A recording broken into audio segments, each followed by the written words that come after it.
Aš kreipiuosi Diana, žiūrėk mane, nes man labai liūdna. Taip, aš žinau, taip. Aš uždėjęs ranką prie širdies, kreipiuosi, kad aš noriu atiduoti šitą... O gal Diana dar vieną ištaisiu? Oželė, tu netrukdyk mano biblinio prisikreipimo. Gerai, varyk. Aš kreipiuosi į jūs ir norėdamas pasakyti, kad man daugiau nebeduotumėte šito viščiuko į rankas, nes aš jį nukankinsiu ir nulaužysiu jiems snapelį ir nebeturėsiu sai kojyčių nei rankyčių, nes jis jų ir neturi. Ir nebeprisisuks, taip kaip visi, nes aš nebegalu nustot su juo žaisti. Aš su juo žaidžiu jau visą dieną ir man jo gaila pasidarė, dėl to kad aš bijau jį išniekinti. Ir dar aš noriu padaryti viešai kreipimąsi į kitą numeris 2. Diana, nesijauk, čia visiškai rimti dalykai. Kad man visiškai nuvažiavo stogas ir aš pavargau ir namo.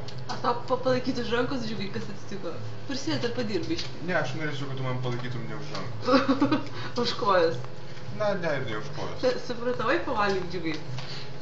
Na, iš ties aš pavalgiau, jau persivalgiau ir man dabar praskrandį lipa visokie maistai, ten sumuštinis bando išlipti, bet aš pasišneku su juo, sakau, palauk dar, Stasy, nelip dar, pabūk.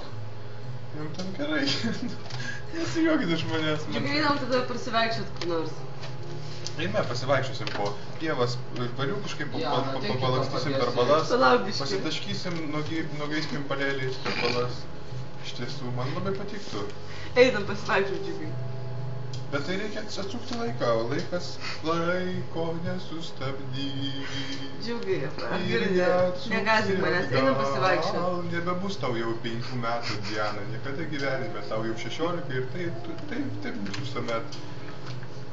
Man labai gaila pripažinti iš tiesų, bet aš tau...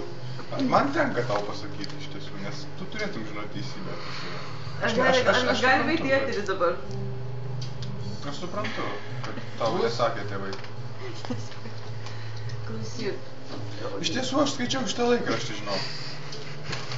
Radau va tokį, vadinasi, Studentų era.